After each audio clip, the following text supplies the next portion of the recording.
And when it comes to the story of Jacob, this is certainly the case that we can see very plainly, just obviously, that Jacob's story divides into three main parts. The middle section of chapters 29 to 31 is where Jacob's with Laban. That's the centerpiece of this story of Jacob's life, because on the front side of that, you have the events between Jacob and Esau. And on the back side of that, you have events concerning Jacob and Esau. So obviously then, the story of Jacob divides into these three main parts. And the first part correlates with the last part, and the middle section on Jacob and Laban in chapters 29 to 31 is something of a hinge or a transition piece between that first and that last part. Now, you could call that a chiasm if you want to, and to say that the centerpiece is the crossing of the two others and that sort of thing. But when you find even more detailed parallels, say between the first section and the last section, as in the case of Jacob, then you come to the point where if you have enough of these parallels, you could actually call it an intentional chiasm. The early parts of Jacob's life correlate to later parts of Jacob's life. And when you see those correlations, which involve both contrast and comparisons, when you see both of those together and they pop up between these various sections, then you have the opportunity to see what Moses, as the author, is emphasizing in both of those sections. Now, we read about the Jacob story in Genesis 25 all the way to chapter 35. And it's interesting that this cycle, if you will, is sandwiched by two accounts of the non-elect line, so that we have the account of Ishmael's sons in 25 verses 12 to 18, and the account of Esau's descendants in chapter 36. And in between we get the Jacob cycle, and the broad structure seems to be one of conflict, a conflict that goes back and forth between Jacob having conflict with both people and with God. And at the center of that structure are chapters 29, or the end of 29, and 30. And what do they focus on? Well, right at the center of this structure is an account of Jacob's children, and that's at 29, 31 to 35. And then it goes on into chapter 30. And then in chapter 30, 25 and following, an account of Jacob's flocks increasing. So you have this Jacob cycle buttressed by the account of the non-elect line. And then when we get to Jacob and Esau themselves, we see the conflict. There's conflict between Jacob and Esau in the womb. There's conflict between the mother and father.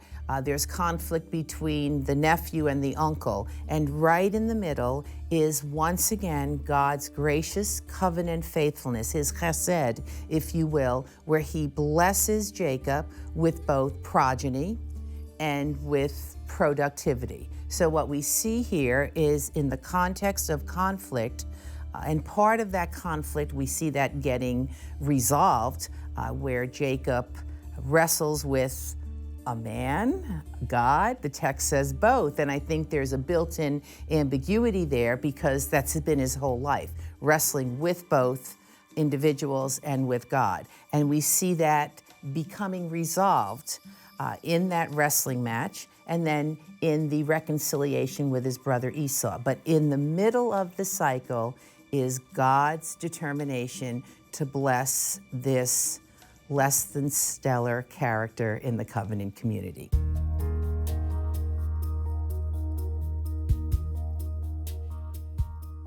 When I take a look at the book of Genesis and I'm thinking about the conflict between Jacob and Esau, the conflict originates with the fact that God is going to choose not the person who in their culture would probably be normally chosen, the oldest, but choose the youngest. And so therefore that's going to prove to be part of the reason for the conflict, especially Esau not getting what everyone else perhaps in his society is getting as the firstborn. And then at the end of Genesis chapter 25, Jacob takes advantage of his brother in his famished condition and deceives him, well, not quite deceives him, but certainly takes advantage of him, and feeling that he's able to get Esau to sell him his birthright, he trades that, of course, for a bowl of stew. In chapter 27 of Genesis, we see another occurrence where the conflict is augmented. Jacob, along with help from his mother Rebekah, deceives father Isaac and therefore is able to get rid of any blessing that might be coming to Esau. Apparently, Isaac is going to give some sort of final blessing, and perhaps it would delete or perhaps at least adjust any selling of the birthright. And Esau's hoping for that. And when he finds out that his brother Jacob has deceived him, he wants to kill him. One of the great things about the Bible is its ability to represent human experience with such an air of reality. In my mind, this is one of the marks of inspiration.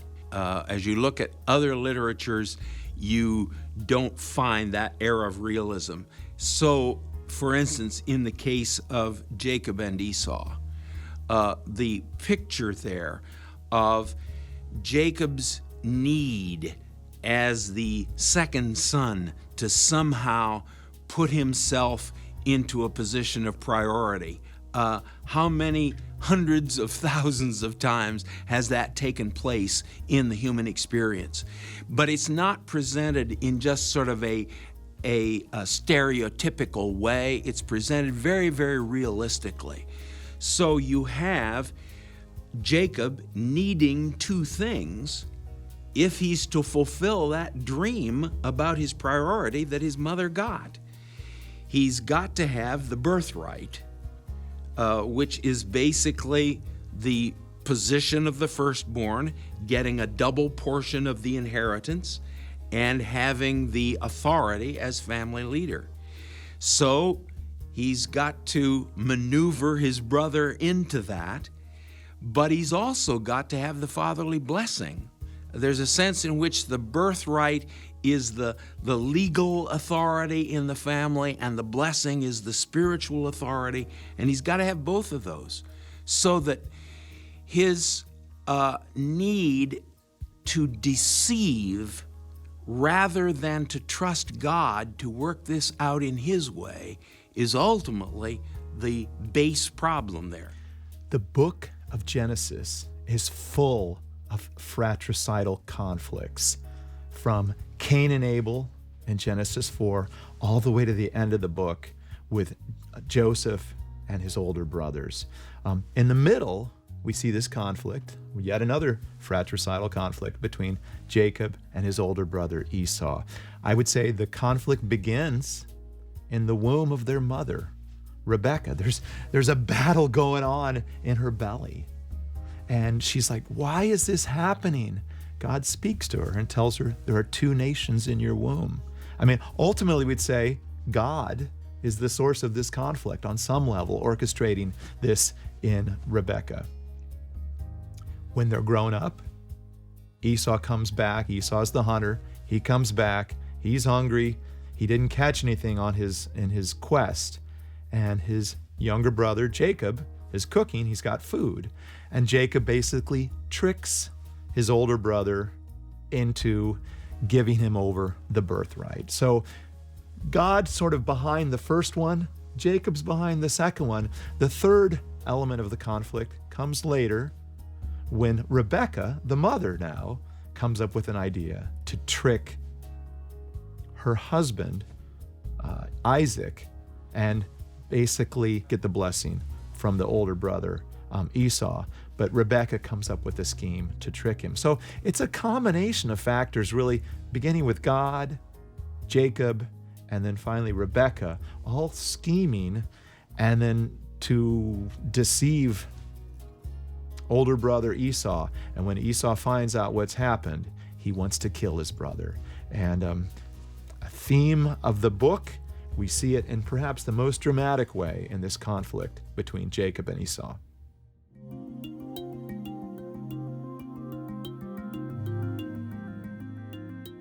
The original audience of Genesis, the first generation of Israelites, would have had a lot of lessons they could have learned about the story of Jacob and his relationship with Esau, because the descendants of Esau were the Edomites. They would have in that story an example of how they were to relate to some people, not as they related to the Canaanites as idolaters and enemies, but rather near relatives, and they were to treat them as neighbors. And in fact, the way that Jacob strives to grasp God's blessings when they've been promised to him. Jacob's striving actually produces strife with Edom, who was his brother. And so Israel would have known that instead of striving and trying to obtain by human ingenuity God's covenant blessings at the expense of their relations with their neighbors, that they should trust God to grant his covenant promises in his time so that they could live peacefully with tribes like the Edomites. And this is really a reflection of what was promised or what was foretold in the closing chapters of the flood story, where Noah had 3 sons, Shem, Ham, and Japheth. Shem would be the covenant line. Ham would be the one from whom the Canaanites would descend, and they would be cursed. But Japheth would be blessed by living in the tents of Shem. So the Israelites had a taxonomy coming from the Noah story that said there were 3 kinds of people in the world. There were the covenant people, to whom God would give the covenant promises. There were those who would share in the blessings of the covenant because of their relation to and drawing near to the covenant people. And then there would be the cursed enemies of God, the idolaters. And so Israel wasn't to treat everyone in the world like a Canaanite. And the story of Jacob and Esau would be a great example of that. The stories of Jacob and Esau in Genesis this is a great illustration to me about tribal relationships. And it goes back to, we could take the story of Moab too, and the Bnei Ammon, the sons of Ammon, because it's part of the Genesis of Genesis. It's the start of the nations that will be neighbors to Israel during the monarchy. So Edom is a nation that's across the river, across Jordan, in the southern region of the area. And then Moab is to the north, and then Ammon is to the north of Moab. So you've got these 3 nations that are neighbors to Israel during the monarchy, but they're not friendly neighbors at all. And so for the people in Israel during the time of their history, to know where Edom comes from is very significant, because it's a constant thorn in the flesh of Israel, especially Judah. I mean, the kingdom of Judah and Edom are at each other's throats regularly. And so the Genesis stories, composed and written by Moses, provide a tremendous backdrop to an Israelite history with Edom that's not a friendly one at all. In fact, they build a fortress in Arad, in the south of Judah, just to protect themselves from these pesky Edomites. But at the end, Yahweh has the final words with the Edomites. And it comes through that little prophet who packs a major punch, Obadiah, because then Edom gets the judgment from Yahweh, because Yahweh has not forgotten that Edom is connected to Israel. And how is that? Because Jacob and Esau are brothers. And they are at each other's throat from the beginning, and that just kind of perpetuates itself throughout the history. And finally, at the end, Yahweh says, via the prophet Obadiah, enough is enough. Edom, you have been neglecting your brother. You have gloated when your brother Israel, Judah, has been under my judgment, and you've not helped them. You've not come to their help. And therefore I'm going to judge you too. So it's the Jacob and Esau narrative is just a microcosm of a conflict between brothers that's going to explode later on in Israelite history. And so a compelling story, and the details of the fight between Jacob and Esau are great to look at, considering where this is all going.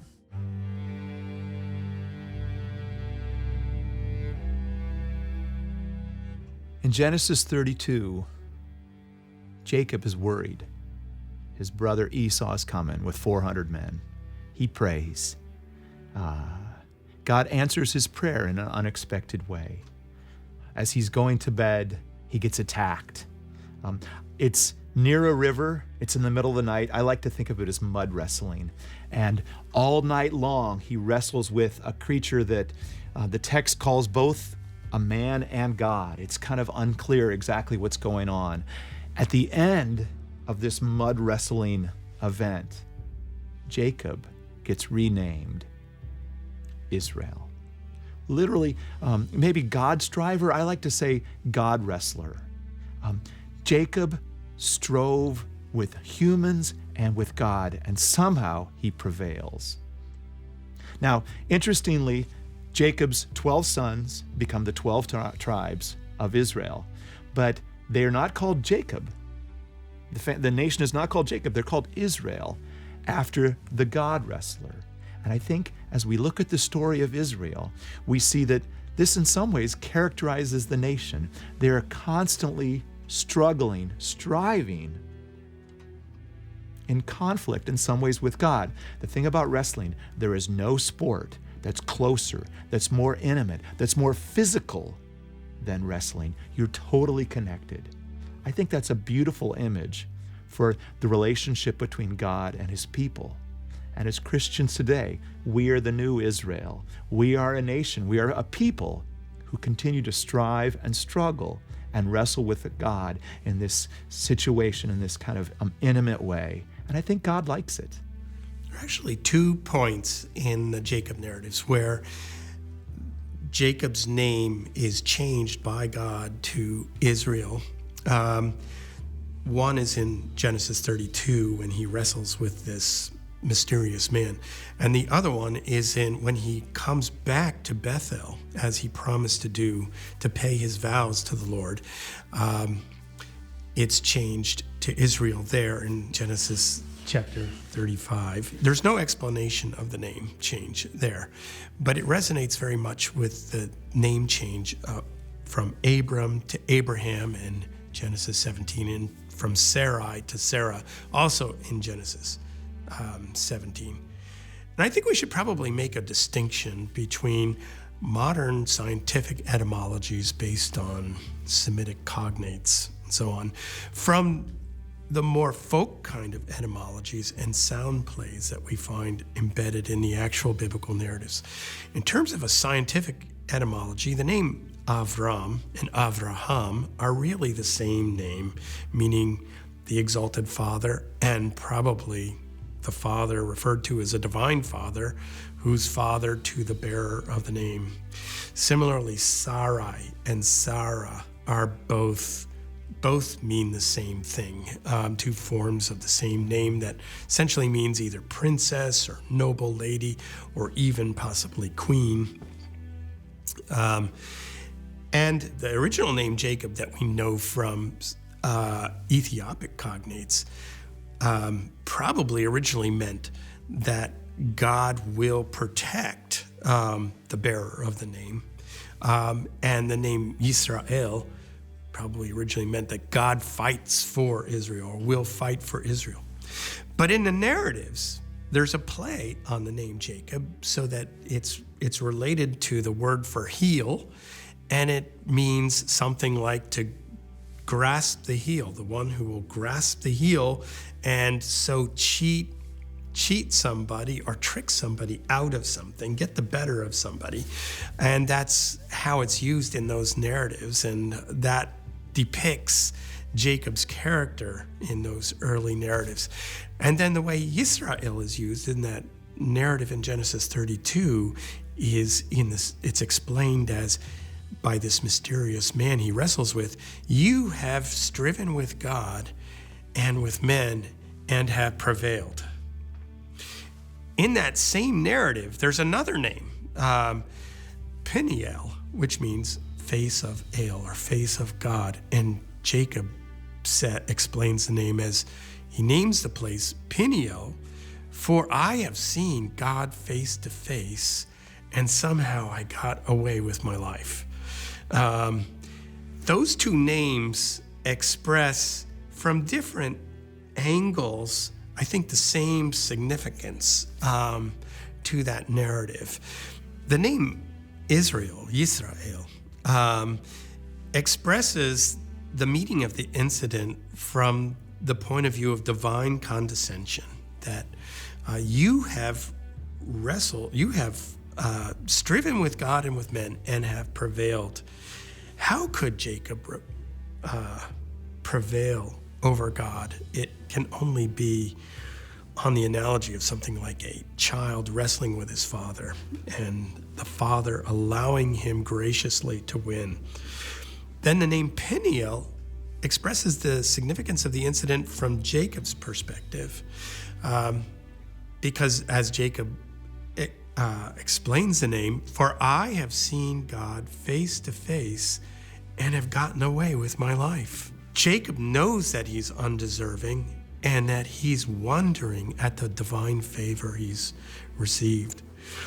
The interesting thing for me is that this unexpected favor from God in this close encounter actually comes home to Jacob at a later point, when Jacob, who fears greatly meeting Esau again after Jacob has wronged Esau, when he actually comes face to face with Esau in chapter 33, he says, "I have seen your face like seeing the face of God. And you have accepted me. You have favorably accepted me," he says. So that he receives the forgiveness from Esau as if he were receiving the forgiveness from God. The incident in Genesis where God changes Jacob's name is actually found in two places, in Genesis 32 and again in Genesis 35. In Genesis 32, Jacob, whose name means heel catcher, the one who's grabbing on for what his brother has, is changed to Israel, meaning he struggles or he strives with God. And it comes from that incident where a man wrestled with Jacob during the night, and I believe it's the Lord God, because he ends up blessing Jacob. And so he changes his name, saying, "No longer will you identify with the one who is grasping after. You will now be identified with the one who realized that he needs my blessing in order to have all of these promises fulfilled." And when he comes back into the land, when he returns to the place of Bethel where earlier God had given him the promise as he had the angels coming up and down the ladder before Jacob left the land, again God reiterates that his name is Israel. He is a changed person. He's come back to the land, and God is prepared to bless him as he continues to stay close to the Lord and not seek that blessing on his own.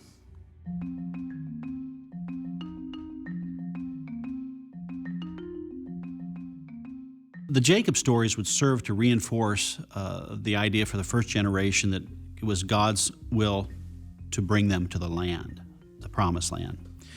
We see this in the Jacob story, for instance, as he is leaving the land of promise out of fear of Esau, that at Bethel, God promises him, "I will be with you."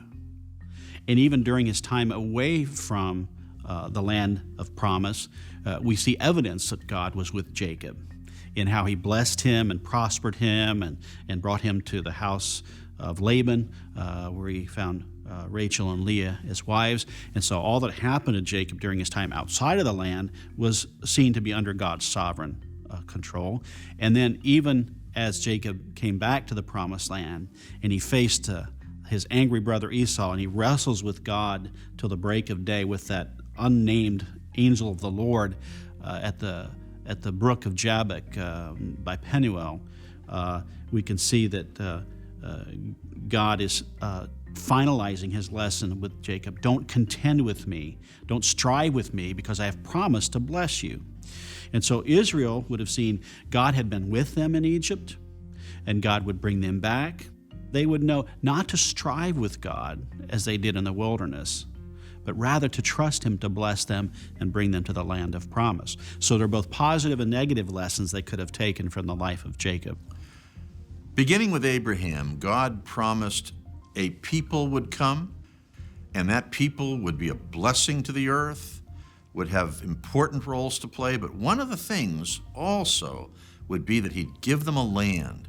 That's key to who the Israelites were. They were a people who, when they finally left Egypt and got that land, understood that they didn't deserve it. God had paved the way for them to get a place on the planet that they hadn't earned, that they didn't have any right to, but that He gave them by His own promise and His certain plan to make it happen.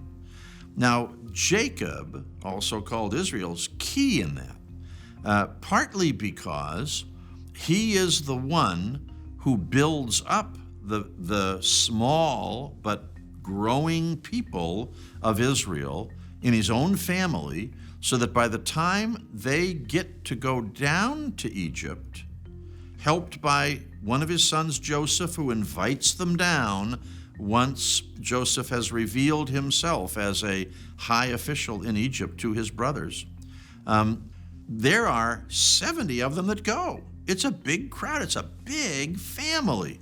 So you've got Jacob, and you've got his 12 sons, and you've got their own families, in some cases with fairly grown children.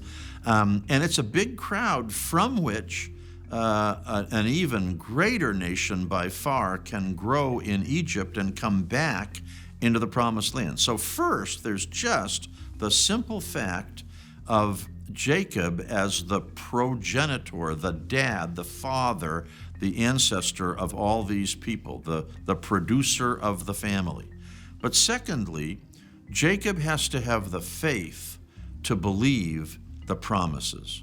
If you look in the book of Genesis, the promise of land is given to Abraham, but it's given also to his son Isaac, and it's given also to his son Jacob. Jacob has the faith. He's not a perfect person. He's not sin-free. He does some mean things. He often is a poor parent, and we see that. He makes mistakes, gets himself in trouble sometimes, but he's got the faith to trust that God's promises are true. And when the time comes to preserve that family, he takes them down to Egypt, and they're there for hundreds of years. But they come back, and they're still called the children of Israel.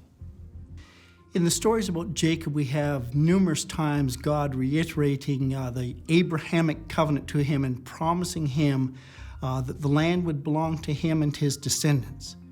But one of the neat times is when Jacob is in Bethel about to leave the land, and yet God assures him that he will return to the land and the land would be his. And I can't help but think that the children of Israel, when they're in exile, when they're no longer in possession of the land, would look back at that and say to themselves, the land is not just ours because we have continual occupation in it. It is ours because it is based upon a promise of God. And so I think the children of Israel down through the years, even when they were being disciplined by God, when they were running for their lives as Jacob was running from his brother Esau, would remember God has made a promise and that someday the land will be our possession.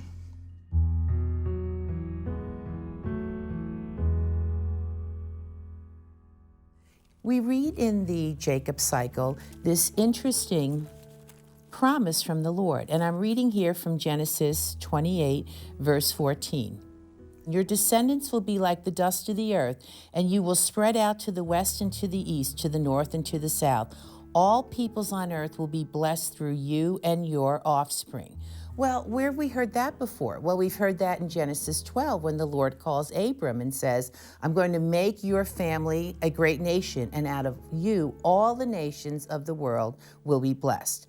And we see the Jacob cycle. We see that Jacob is to be a blessing to the people that he comes in contact with, and yet there's a very sobering story in chapter 34. It's the story of Dinah and the Shechemites. Back in 28, he said that he would come back to Bethel, okay?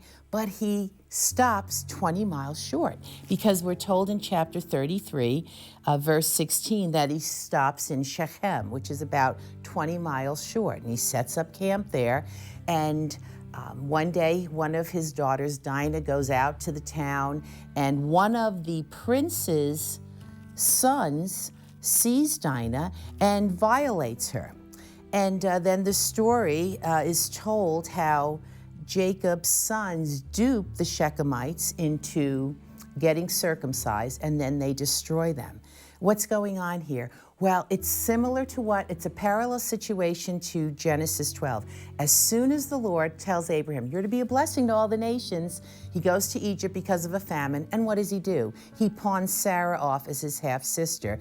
And then instead of blessing, cursing comes to Egypt because Abraham is not trusting in the Lord. So too here, Jacob is not trusting the Lord. He doesn't go all the way to Bethel as he had promised back in 28. And the result is that the nation, in this case the Shechemites, are cursed because of his disobedience. So we see that the purpose of the Lord calling Abram and then Jacob and his sons was so that all the nations of the world could be blessed.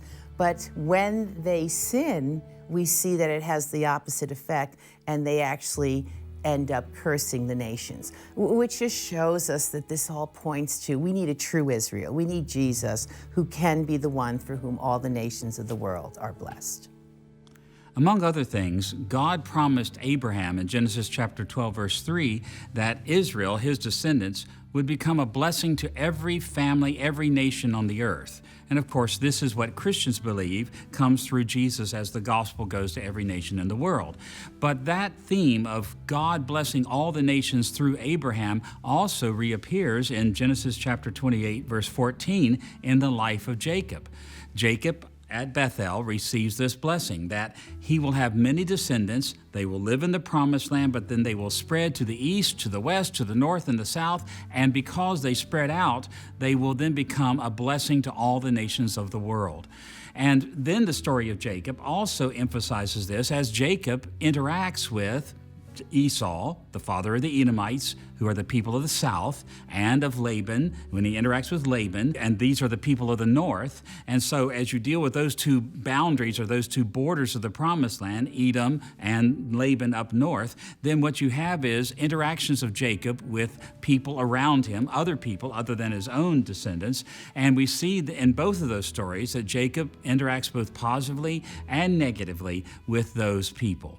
It's important to realize that in Genesis chapter 12, verse 3, when God says that Abraham will become a blessing to all the nations, which is then repeated in chapter 28, verse 14 for Jacob, that God also says this to Abraham: those who bless you, I will bless, and those who curse you or disdain you, I will curse. And so this interaction that will, with other peoples, that will lead eventually to the blessings of all the nations isn't just positive, it's also negative.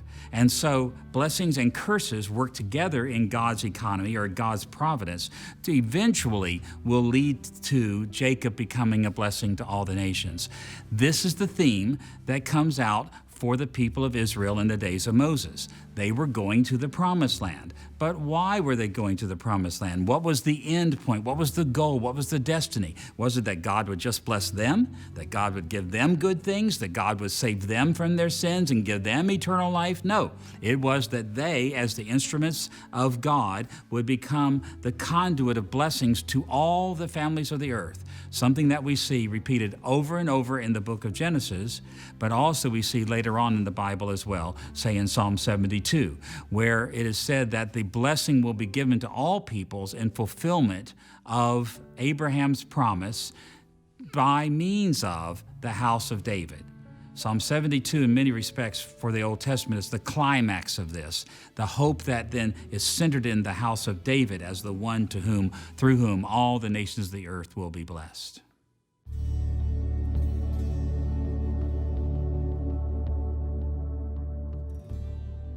I think the overall theme of the narratives of Abraham, Isaac, and Jacob, the patriarchs, is the promise to the patriarchs, which I would regard as threefold, having to do with many descendants, the promise of the land of Canaan, and a relationship to the nations, either for blessing or for curse. And we can abbreviate those as seed, land, and nations.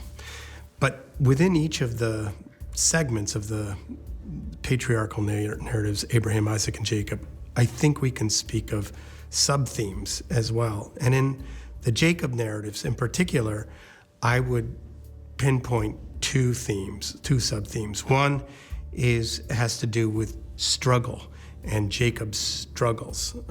He struggles with Esau. He struggles with his relative Laban in Haran, and then his wives struggle among themselves, particularly Rachel and Leah. But the central struggle he has is with God that we see in his wrestling match in Genesis chapter 32. So that's one set of sub-themes. The other is his relationship to the land. Jacob begins in the land, and he is exiled from the land in part because of his hostile relationship that develops with Esau. And he has to come back into the land, and that there's a question there of whether God will fulfill his promise to him as a child of the promise of possessing the land in all of that. And the two themes come together in Genesis 32, 23 to 33, the passage where he wrestles with this mysterious man. That man seems to be barring his way back into the promised land, in some sense, perhaps guarding the holiness of the Holy Land, the holiness of God's presence in the land. Well, as I prepare to teach the Jacob stories, I recognize there are two, maybe three major themes. One would be the sovereignty of God. God is in control of things. He has a plan for Jacob, and he is bringing it to fruition. Related to that is the providential protection and provision of God. All along the way, Jacob is doing really stupid, selfish things, but the Lord counters that by bringing Jacob through those difficult times and teaches him a lesson.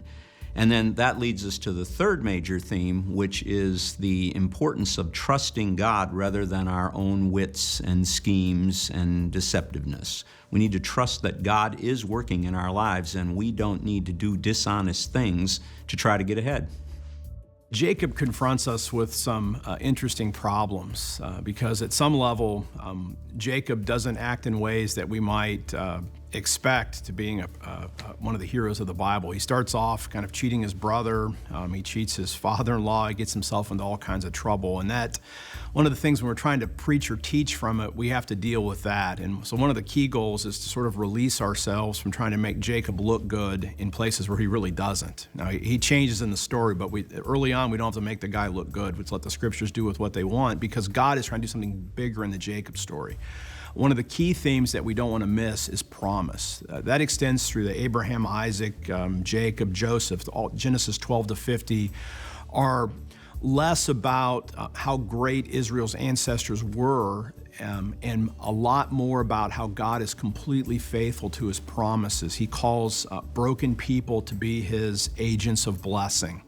Some of these characters do a little better than others. Joseph is exemplary, for example, but Jacob, he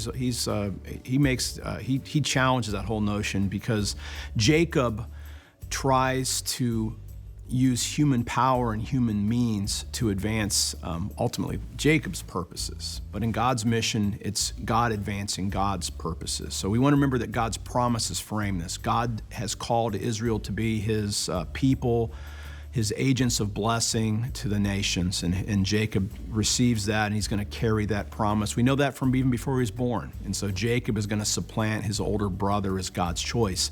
So and that's an interesting theme. We have the theme of the firstborn is a thread that goes through Genesis, and we see it in Jacob's account. And we sometimes you can read it and think this is really unfair. But God's trying to make a point in this, and this is a key thing for preachers. God's trying to demonstrate that God's salvation doesn't come through typical human channels. And so Jacob as the secondborn, just like Isaac as the secondborn, demonstrates that typical human culture in the ancient world, and we still see this today in some contexts. The firstborn son was the means by which a family would secure its fortune, and it would essentially give all the wealth to that firstborn son to make sure that one member of the family carried on that family tradition. But if God is going to demonstrate that he's the Savior, we really wouldn't expect God to use typical human beings. So God uses the secondborn to remind us that we're saved not by power or by our own ingenuity or by human culture, but by God's grace. When I think of the Jacob stories, there's some wonderful little ethical, moral lessons it can teach. But I would want to emphasize some themes that are broad that go throughout the story. And it seems to me that one theme is the reliability, the trustworthiness of the promises of God. It's repeated over and over again, and although at the very end of Jacob's story he is down in Egypt, God's promise of bringing him back to the land and promising to his descendants the land is a theme that is important. God's word comes true. I think another theme I would emphasize would be the fact that God keeps his promise and works with people even when they are disobedient. Jacob is a heel catcher. He's a deceiver. He's one who early on in his life was always trying to do it himself by manipulating people, and yet God works with him. The disobedience of Jacob doesn't undo the fact that God can still carry out his will and his promises. And I think thirdly, I would emphasize that God can change people. Too often I hear, well, that person's been like that for so many years, and yet Jacob, after being out of the land for 20 years and being deceived by others, God comes into his life and is able to change his life. And so not only now can God's will be done, but Jacob can enjoy the blessing of cooperating with God in allowing God's promises to come true.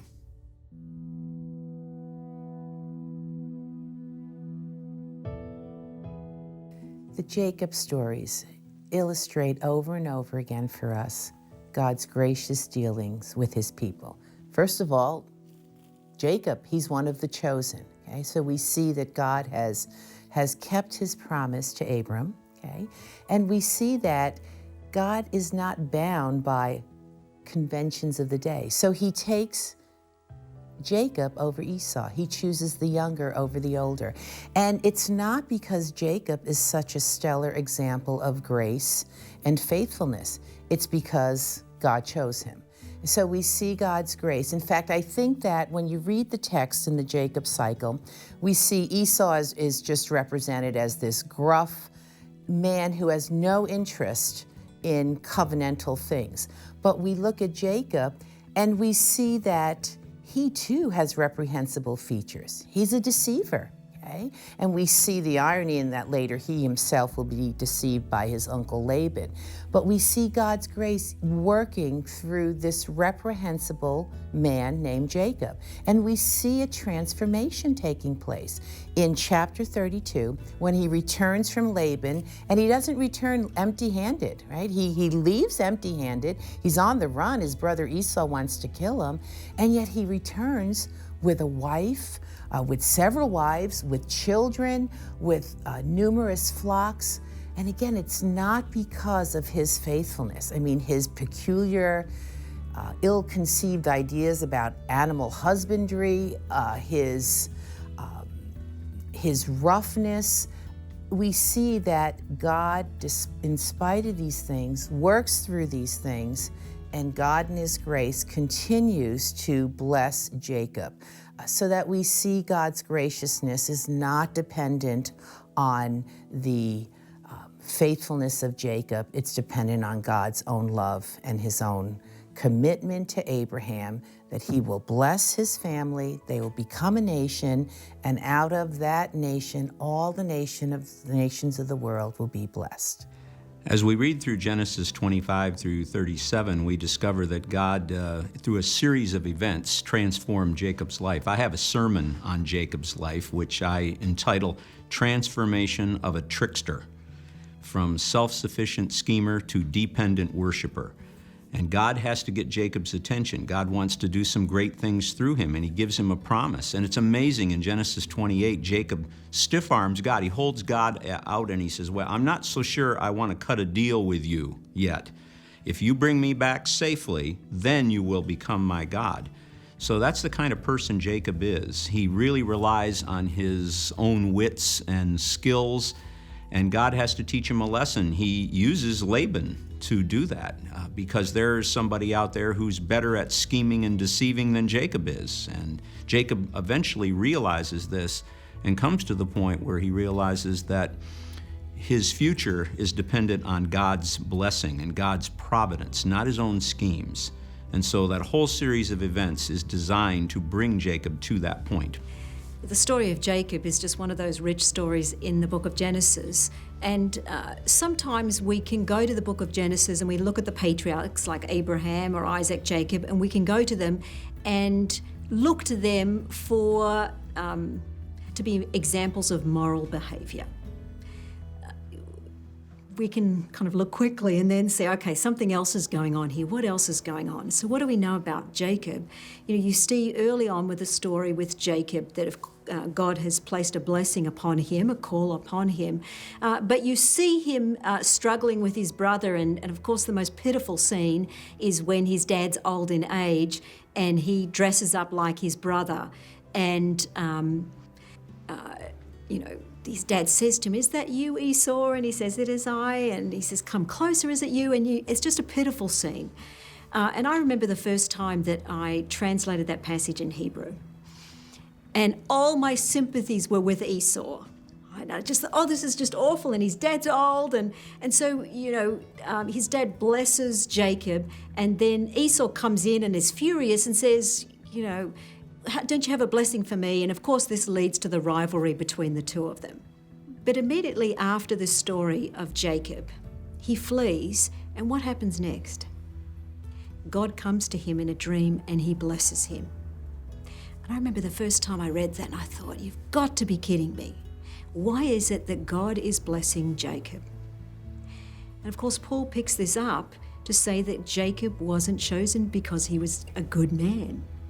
And so the patriarchs are under divine grace. And we see this with Jacob in that God is not choosing him based on him being good, based on him being righteous, but it is based on his sovereign hand upon him and his grace and his mercy that comes to him. And so what actually happens in the story of Jacob, and Jacob knows the grace and mercy of God, because in the story, when a number of years later, after he's had lots of children and wives, and then he goes to meet Esau, and Esau comes at a distance, and he's absolutely afraid for his life. And he goes to meet Esau, and he gives him all these gifts, and he's trying to kind of buy Esau's favor. That's what he says, "You have found favor," and he gives him all these gifts. Now, when Esau comes to him, he just weeps and embraces him. And Jacob says, "I have seen you as one who's seen the face of God, for you have accepted me favorably." And so I think one thing we want to take home from Jacob is that when God calls people, he's not calling good people or righteous people. And this is the founder of Israel. He's calling people like you and me, and he gives them his grace and his mercy.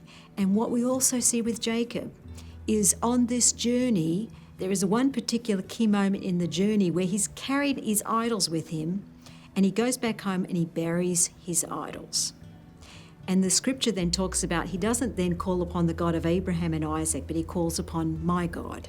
And so I think he comes to know the God of the Old Testament, and it is beginning in his sin and in his messiness. And yet God also changes his name to Israel, that rather than being deception, there's a new identity that he starts to have because the God of Israel comes to him.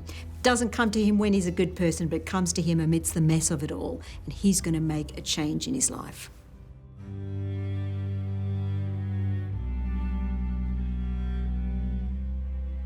Some of the practical ways we can apply Jacob's stories in our lives today are like Jacob wrestling with God.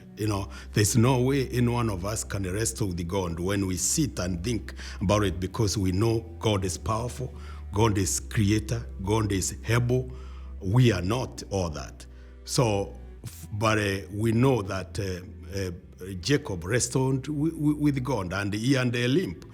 And we find ourselves wrestling with God, asking questions when bad things happen in our lives, asking, where is God in this? We wrestle with him. Or asking, why is God not coming through for this difficult challenge, and this is a Christian, this is a believer, and we can see others who do not believe in God doing well. We look at those things and wrestle with God, and that teaches us that that as human beings we are created, we have some inadequacy in us, and that inadequacy can only be found in God. It cannot be found in anything else. Well, there are many ways that we can apply the Jacob story to our own lives. I'll mention a couple, the two major ways, I think. One is that we need to trust God. When God promises us something, He will bring that to fulfillment through His providence, His intervention, and we need to really trust God, that God is in control of our lives and leading us toward the goal that He has for us as individuals, as a church, as His people. We also need to learn from Jacob's experience that we don't accomplish things through our own wits and schemes and deceiving and cheating and self-reliance. Jacob felt as if success were dependent on his ability to kind of forge his way and trick other people if necessary, and we should not be doing that as the people of God. When we think about the biblical story of Jacob, it illustrates so very well the terms and the character of all of our lives. The fundamental issue there is trust. Will we trust that God has our best interests at heart? Will we trust that He knows our needs better than we will? Or will we insist on somehow trying to meet our needs ourselves? That was Jacob's problem. And it was really not until coming to that place where he knew himself to be helpless, where he knew that unless he had the blessing of God, nothing that he had was worth anything. It was only when he came to that place that he was really able to move forward and be the kind of man that God wanted him to be. I think that's true for all of us. Every one of us has to come to that place where we surrender our needs into God's hands, where we do believe that He is for us, and knowing that can receive from Him all He wants to give us. One of the big themes throughout Scripture is waiting. God makes Abraham wait for a son. God makes Jacob wait for a wife. And God also makes Jacob wait to get reconciled. We see the theme of waiting show up in a big way in the book of Genesis. And I think waiting is always difficult. And Jacob, as he was waiting, did not always respond faithfully.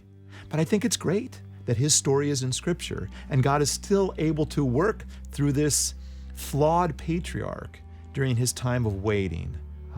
So one of the things when I talk to my students about this is a lot of them are waiting for a child. Maybe they're waiting to get married, like Jacob, or they're waiting for something else, for a home or for a job or whatever. Waiting is a big theme. The question that God has for us is, can we trust God while we are waiting? Jacob didn't always trust Him. He had that vision of this ladder connecting the heaven to the earth with the angels coming up and down, kind of a symbol that God was somehow with him and aware of what's going on for him. So he could hold on to that. But it's hard to wait. And I think the story of Jacob shows us how God's still looking out for His people and may sometimes make them wait for a long time, but He can still be trusted. And we can wait for Him and know that He will be faithful to give us what He has promised.